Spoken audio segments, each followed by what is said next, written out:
What's up, everybody? Welcome to Player Profiler Today.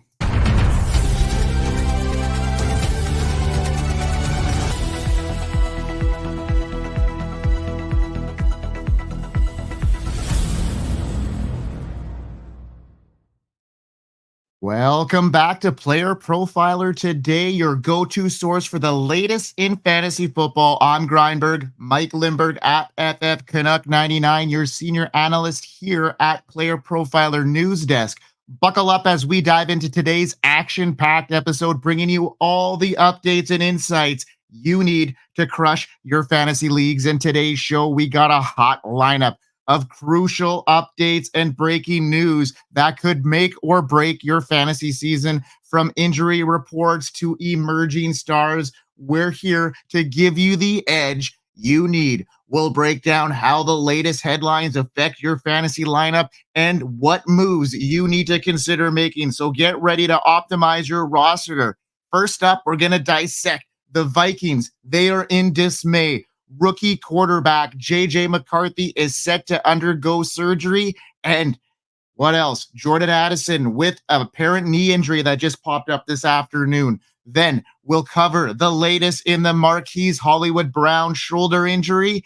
Don't forget to subscribe, hit that notification bell so you'll never miss an update. Stay tuned and help dominate your leagues in Player Profiler. So let's get this show going with our top story.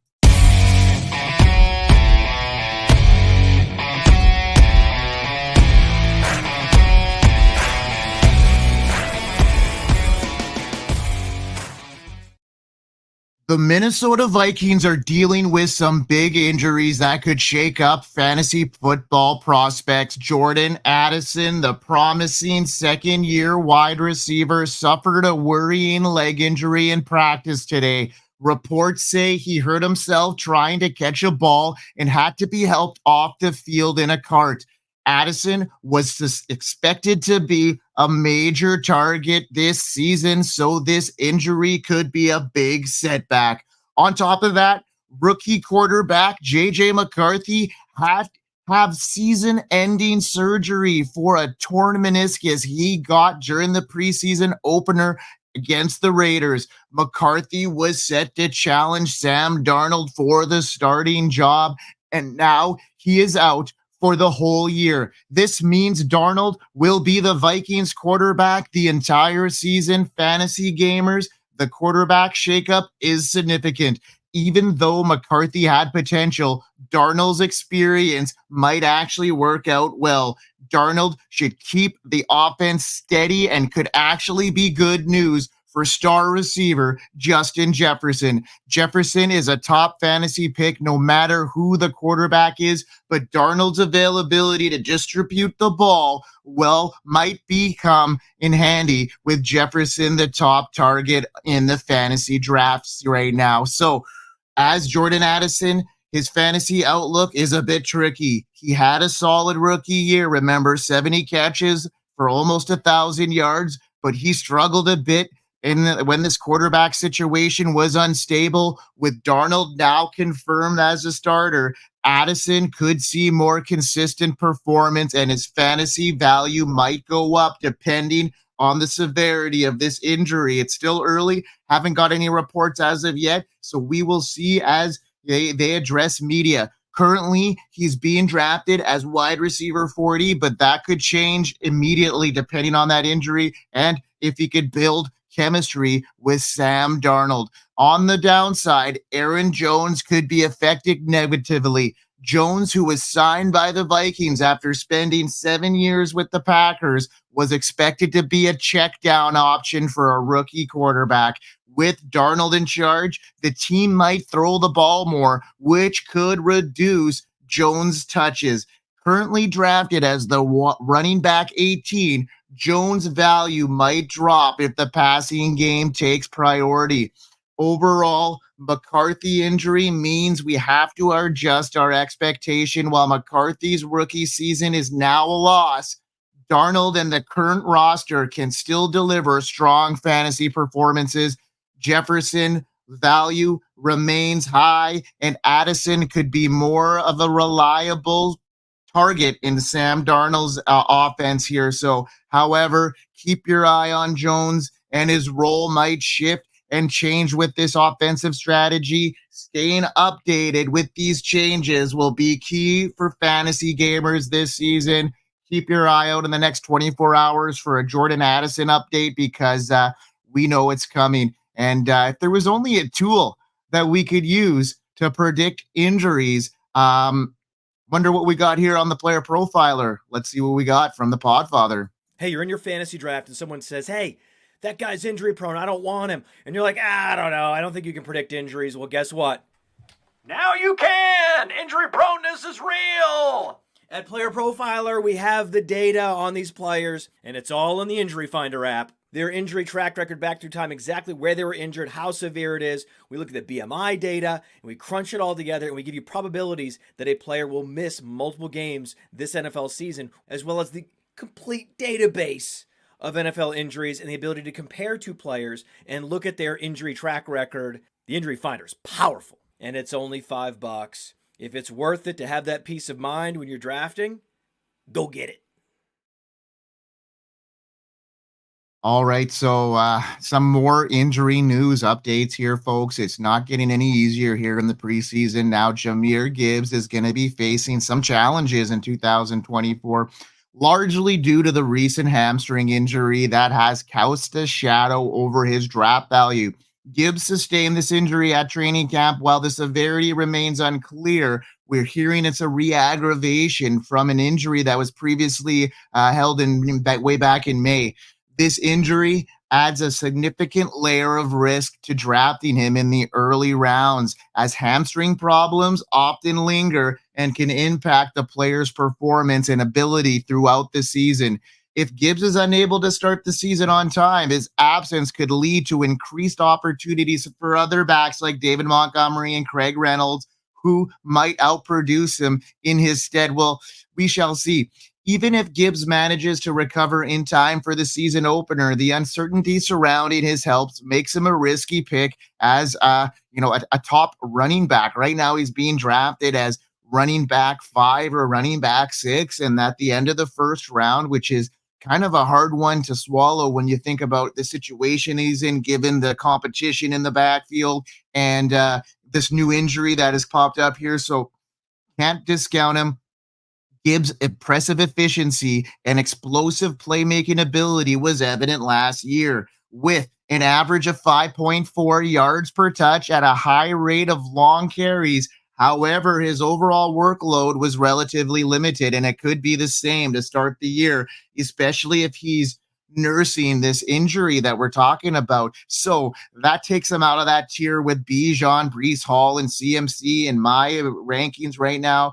Puts him in the Kyren Williams, Jonathan Taylor range, so bumps him out of that first round for me. But he's still a formidable option, and if you can get him at a decent price, it could be worth it. But RB6 right now positions him as ahead of backs like Taylor and Barkley. Both these players are expected to receive more touches and have greater security right now, making them more reliable picks at this stage than Gibbs. But if you want the high upside, Gibbs can offer it. But that injury now puts the brakes on that for me. Despite a stellar rookie campaign and being a Pro Bowl selection, Gibbs' injury history adds a layer of caution for fantasy gamers. His previous issues with hamstring injuries, including missing 2 games last October, dealing with soft tissue problems early in the year, highlight a reoccurring concern. These injuries have already impacted his availability and his performance in the past, and the recent leg injury only compounds these worries. In summary, let's talk about Gibbs' demonstration of his significant upside in his rookie season. Has the potential to be that dynamic playmaker. The current injury concerns and the crowded backfield in Detroit makes him, though, an early round risky pick. Given the uncertainty surrounding his health and the potential of limited touches, there are safer, more reliable options available who offer more consistent workload with less risk. Therefore, it might be prudent to avoid drafting Gibbs in the first round, maybe let him slide to the middle of the second. That's when I'd be a little bit more comfortable taking him. But as a fantasy gamer, it's never good dealing with these soft tissue injuries earlier in the season. And sometimes they have a hard time recovering, and they're going to slow these players down a little bit. So speaking of injuries, let's keep it going. Marquise Hollywood Brown's first game with the Chiefs took a bad turn, and he hurt his shoulder on the very first play. They called it a sternoclavicular joint dislocation, and it's serious because he's going to miss 4 to 6 weeks. This injury is not good for a player trying to get familiar with a new offense, a very complex offense. Without Brown, the Chiefs' high-flying offense will need to adjust. Rashee Rice and rookie Xavier Worthy are expected to step up in his place. Worthy especially might get more chances to make big plays as he learns the ropes in the NFL. Fantasy gamers should keep an eye on these potential picks in the later rounds, given their chance to shine with the elite Patrick Mahomes. Now, the Chiefs coach Andy Reid gave an update on Brown. He didn't need surgery, but we know he's going to miss at least probably the first game of the season, potentially the second one, depending on how well he adjusts. With Brown out, we're going to look to Travis Kelce to get more targets, and the Chiefs will need to rely more on Rice, who's now going to be, if you've been drafting Rice in the last 2 weeks, his ADP is going to bump up now. Worthy as well. There might be some room for Mecole Hardman and maybe Sky Moore to rotate in that lineup, but look for Rashee Rice. He's not going to look like he's going to be facing that suspension this year, and his values there. I use him as a very good target in these drafts now. And as the Chiefs get ready for their season opener against Brown's former team, the Baltimore Ravens, the focus will be on how well Mahomes can adjust with few receiving options. We saw what he did last year. I think they still have a better core than that they were headed into 2023, even with Brown out the first couple of games. Xavier Worthy gives them that deep threat. Even though Brown isn't playing, Worthy can easily go into that role. They've created a good chemistry already, I've seen in training camp, and I'm looking for Worthy to maximize his opportunity if he could start in the first game or two. But look for Rashee Rice to get a substantial piece of that pie and continue where he left off in a solid run in 2023. Now let's move along here, folks. We got some, camp news also that isn't injury related. So we're gonna jump over the injury bug for one, quick story, and then we'll get back into the injury bug. But we got to talk about a wide receiver here, and he's ready to fly in Tampa Bay. Jalen McMillan is generating a lot of buzz with his impressive performance, both in practice and in the preseason game. McMillan, who is currently being drafted in the 15th round on Underdog and Best Ball leagues, has shown promising usage that could make him a valuable late round pick. Ian Hartitz reported that McMillan lined up at 7 out of 10 snaps during the preseason game out wide and against the Bengals, showcasing his potential and role in that offense as the Buccaneers sort out their receiving group. McMillan's opportunity to secure that third wide receiver spot is one to watch. With Chris Godwin and Mike Evans firmly entrenched as the top two receivers, the competition for the third spot is open, bearing any injuries. McMillan is vying for this role against second-year receiver Trey Palmer, who prominently played last year in the slot. With Godwin expected to move primarily into the slot, that opens up a door for McMillan to a chance to earn time in 11 personnel, and that becomes more likely with that shift.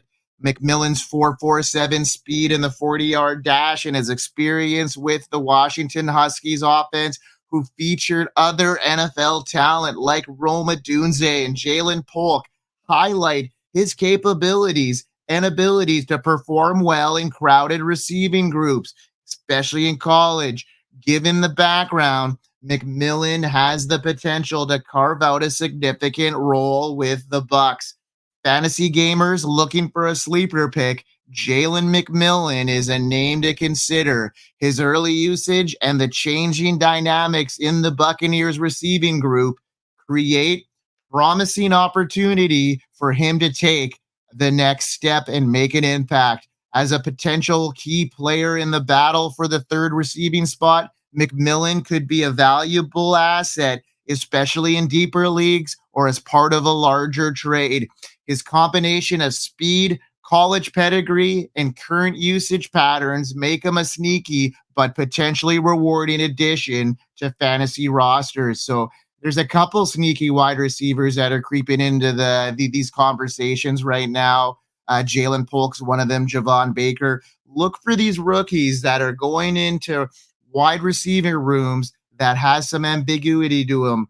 You know, these rookies, this class was really tight, so it wouldn't be a surprise if a second or third round rookie emerges as a top target in one of these offenses. So look for that. Jalen McMillan, one I'm watching headed into this year.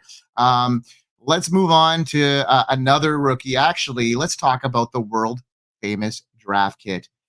It has transformed fantasy football draft prep by blending the ease of a magazine with the technical know-how of Player Profiler. It stands out. It's got deep focus on team insights, player analysis, cheat sheets, and it's time, folks, if you don't have it, to go out and get it, because fantasy drafts are the next 2 to 3 weeks. The redrafts leagues are going to be going on, and it's important that you have the right information to lead your way to a fantasy championship. So grab that all famous draft kit. Now, moving on. Giants are in no hurry to rush Malik Nabers after the rookie injured his ankle in practice. Well, he was making waves despite this recent setback. Nabers, the 6th overall pick in the 2024 draft, suffered a left ankle sprain during practice, which caused him to miss the latter part of the session and the following day's practice. Coach Brian Daboll has been cautious with Nabers, opting to take his recovery day by day. While the injury doesn't appear to be severe, there is no indications of any fractures. Nabers' ability for the upcoming game against the Texans still remains uncertain. Despite this minor injury, Nabers' stock remains sky high. He has the standout performer in training camp, showcasing his impressive big play capabilities and quickly making a strong impression on the Giants coaching staff. In his brief appearance during the Giants preseason opener against the Lions, Nabers did not record any stats, but his overall performance in practice has been a key point of focus. Daboll emphasizes that the team will be cautious with Nabers' recovery, but highlighted his potential to contribute significantly when fully healthy. His pre-draft hype was substantial. Many analysts has him in the splitting hairs with Marvin Harrison Jr., and for good reason. Standing 6 feet, weighing 199, running a 4.35, and posting a 42-inch vertical jump. He has the metrics that rivals those of established stars like Ja'Marr Chase, making him a highly promising talent. His time at LSU, Nabers was a standout player, outshining his teammates with exceptional speed, strength, and ability. Let's go, Malik Nabers. While some are concerned about his fit with the Giants, potentially inconsistent offense, his talent level and upside making him a compelling choice. Despite Daniel Jones's history of not having a 1,000-yard receiver, Nabers can be transformative into a player the Giants need. His current ADP, wide receiver 24, presents significant value, and he has the potential to exceed the rankings with a strong season ahead. If you're enjoying the show, don't miss out on more exclusive content. Subscribe to Player Profiler YouTube channel at Player Profiler News. Follow us on Twitter at Profiler_NFL and visit our website at www.playerprofiler.news/. So The latest and breaking news, you get it with Player Profiler. Stay tuned for more. Saints running back Alvin Kamara goes marching off the practice field.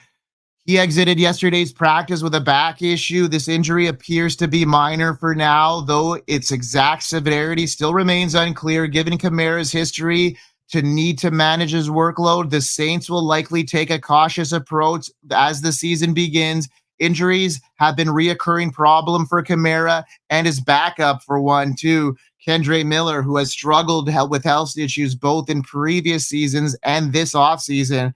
At age 29, Kamara remains a valuable asset, particularly in PPR leagues. His ability to catch passes out of the backfield makes him a strong fantasy choice. Last year, he ranked second among running backs with 75 receptions, even in half PPR formats. Kamara's consistency and production make him a solid pick, especially in the late 6th or early 7th round of drafts on platforms like Underdog. With Kamara's receiving prowess and potential of high volume, he continues to be a top option in the current injury scarcity. So, not great news reporting this day. A lot of injuries happening. The day's not over, so there's probably more going on. And brace ourselves, folks, because it's just the beginning of some downfalls of fantasy football. So we adjust and we keep going. That's the advice there. So adjust and keep going. So that wraps up episode 18 of Player Profiler today. A huge thank you to everyone who tuned in today. We've covered a lot of ground, from Jahmyr Gibbs to JJ McCarthy, Jordan Addison, Marquise Brown. Remember to stay informed is key to outsmarting your competition this season. If you enjoyed the show and want to keep up with all things fantasy football, don't forget to hit that subscribe button and ring the notification bell so you never miss an episode. Drop your thoughts, questions, comments below. We love hearing from you and diving into your fantasy dilemmas, so ask us questions. Stay tuned with us for the latest updates and insights. Follow us on Twitter. Hit that subscribe button. Get that world-famous draft kit. Thanks again for joining us today. Keep your lineups sharp and your strategies sharper. Until next time, this is Grindberg at FF Canuck 99 signing off for Player Profiler today. You can catch Bradley Stalder tomorrow on the Thursday night slot. But until then, hope you win. From the Podfather to you, I deeply appreciate you tuning in. And many ask, what can I do? What can I do to help support the hosts, the research they do, the production costs? Go to playerprofiler.com, Dynasty Deluxe, World Famous Draft Kit, Rankings, DFS Dominator, and of course, Data Analysis. Subscribe to any one of those, and you support all of us and take Player Profiler to the moon.